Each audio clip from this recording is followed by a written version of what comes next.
روح والا څه کومه تشنګي دی روح والا څه کوم ضروریات دي څه هغه پوره کیدای شي هغه علم څه پوره کیدای شي عشق الهي څه پوره کیدای شي خصوصا ایمان سره ایمان څه کومې تقاضي دي هغوی سره پوره کیدای شي لکه کومه آیات اوس خدمت کې ما تلاوت کړه سوره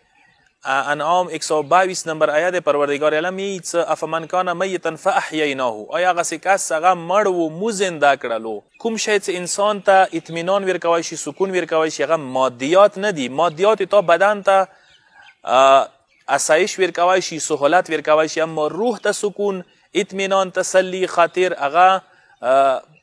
مادي شیونه نه دي مادیات نه دي بلکې هغه روحانی شیونه دي معنوي شیونه دي پکار دی اخشی سیمو سارو کسا ای روح یو ظرفیت ده لکه څنګه بدن جسم یو ظرفیت ده ای بدن ظرفیت کله مثلا انسان هضمه ده انسان معده ده چې اوخري ډکیږي نشون سره ای روح ظرفیت ده خو روح ظرفیت دوره فرق کوي چې علم ده که ایمان ده که عشق ده که صورت معنوي کارونه دی هغه ته کوي روح لا محدود ظرفیت لري ډکیږي نه سیر نه کیږي انسان ته تسلی اطمینان ملويږي انسان خوشحاليږي ورسره خو بس غلطی اندغه ځکه دی چې یو کس کوشش کوي چې بدني جسمانی ضرورتو پر کول کې لګیا وي هغه سوچ دا کوي چې لکه ما روحاني ضرورت پر دي دی واجنه معاشره کې به تاسو لیدلی وي ځنه کسان کسا دنیوي ټول وسایل ارڅ فراهمي مادي وسایل او تفراهمي مادي ضرورت هغه پراوي نه خونی طرفه مشکل نه تنخواه مشکل نه زندگی مثلا خوراک چیکاک هر شی او تفروان هر شی او تشته هر شی او سره ضرورت پردي خودی په وجود نه کسان به تاسو لیدلی وي چې هغه مثلا خوبی نشته آرامی نشته سکونی نشته حتی دی حد پورې ځنه وخت کې انسان اخیری حتی یاتی خودکشی کوي به ځنه کسان تعجب کوي حیران پتی کی سپلنکی جوان کس خودکشی ویلې وکړله حالون کې وسایل او تفرهم او حالون کې اسباب زندگی هر قسم تخکولی زندگی خدای ور کړی و حالون کې دا اشتباه ده ایتو دغه تعجب ایتو دغه حیرانته خودی غلطه ده ویلی ایدی واجه څه ده چې انسان با وجود امکانات او وسایل او انسان سوي خودکشی طرف ته سي ایدی واجه ده چې انسان مادي جسمانی لذات او حاصلول سي لګیاو مادي ضرورت پرا کړی مادي احتیاجات پرا کړی جسمانی تقاضې پرا کړی اما روحاني معنوي تقاضو ته سوچ نه و اما دغه شی ته سوچ نه و چې ما روح ما نفس ما زړه کوم شي سره خوشاله دی شي ما ته کوم د شي نه پکار دي څنګه زره سیمان روح ته تسلی ملويږي اطمینان ملويږي سکون ملويږي پکار انسان هغه کارونه وکي هغه احتیاجات ضرورت پرا کی څنګه زره سیدی روح روحاني ضرورت پرا کیږي ای دی روح د لپاره غذا ده لذا مو اکثر غذای روح یعنی روحانی غذا حاصلول کوشش نکو یا غذای روحانی نه مکمل مو غافل کیگو دی وجنه مو افسرده پریشان بیچینه بی سکونه کیگو حتی دا ډیر کسان خودکشی طرف ته سی خودکشی هم کوي لذا خودکشی بنیادی اصلی وجه ده کوم کس بدنی جسمانی ضرورت او تقاضا پس ساروی صرف جسم مد نظر وی هغه خودکشی طرف ته تلای شي اما کوم کس روحانی معنوي تقاضا پر کول سي احتیاجات پر کول سي د روح غذا هغه ځان ته فراهم کړی وي هغه روح ته هم غذا ورکوي هغه هیڅ کله خودکشی طرف ته نه سي هغه روح مطمئن نفس مطمئن زړه مطمئن سکون حالت کې هغه دنیا کې زندگی تیری لذا یاد وساتوي دو صرف علم و ایمان و تقوا و پرهیزګری و دینداری د انسان ته اطمینان ورکوي شي د روح ولا غذا د انسان لپاره زه یو مثال در کوم کسا سلورم قبل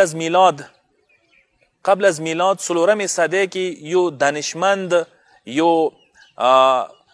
دانشور تیر شوی ده اپیکور نامه ده اپیکور دا جمله مشهوره ده اپیکور به زندگی اصل دا ګڼل غویل چې اصل زندگی لذت ده یعنی اصلي زندگی ده چې انسان لذت سره روبرو انسان لذت حاصلوي شي او بیا هغه به ویل چې اخوالی بدوالی معیار لذت ده کوم شي کې چې لذت ده هغه خده کوم شي کې چې لذت نشته خوان نشته هغه خنه ده لذا ایدی نظریه باعث جوړه شوه چې باقاعده اپیکور نظریه ته عیاشي نامه ورکړل شو یعنی عیاشي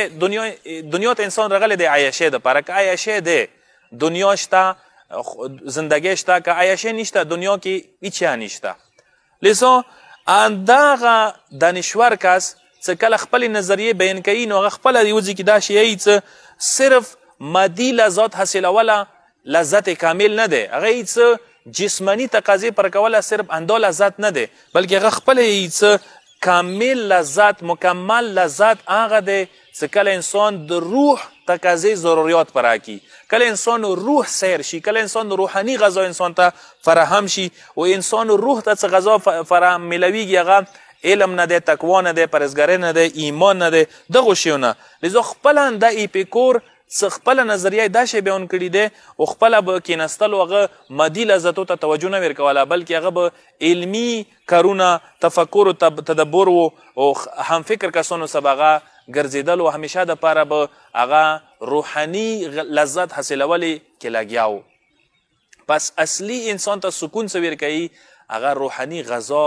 ذریعه سره میلویږي لذا واقعا مولانا روم بهترین انداز کې یو شعر ویلی دی غزل دی راه لذت از درون دان نه از بیرون هغه څه لذت لیاره اندرون کې دی که ته لذت حاصلې اندرون نه لذت حاصلوی شي بیرون نه لذت نه حاصلیږي څه د بیروني خوراکونه مادیات کوم کوي احمقي دان جستن از قصر و حصون هغه څه دا بېوقفتوب دی کمکلتوب دی څه ته قصرونه محلاتونه بلډینګونه عمارتونه غواړي څه لذت حاصل کړي آن یکی در کنج زندان مست و شاد یو کس زندان کې دی یا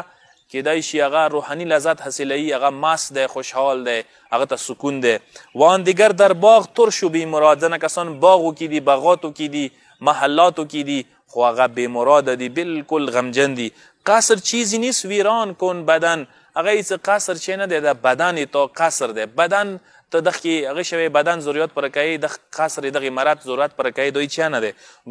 گنج در ویرانه است ای میر من ایس ویران زی که خزانه خدای ویران زای تا روح دی څنګه آباد نه دی کړی آن نمی بینی که در بزم شراب مست آنگه خوش شود کو شد خراب نه کسی چې د شراب و بزم و محفل کې چې کله انسان سرمست شي نو هغه د شي خراب هغه د شي ورسیږي مقصد دا چې انسان په کار دی روحاني تقاضې احتیاجاتو ته زیات توجه ورکوي غذای روح سی په کار د انسان وی روحاني غذا حاصلولی سی وی کوشش وکړو انشاءالله کله روح ته غذا صحیح میلویږي انسان ته سکون و اطمینان میلویږي پروردگار عالم د مو تاسو ټولو ته سکون مو اطمینان ولا لذت نصیب کی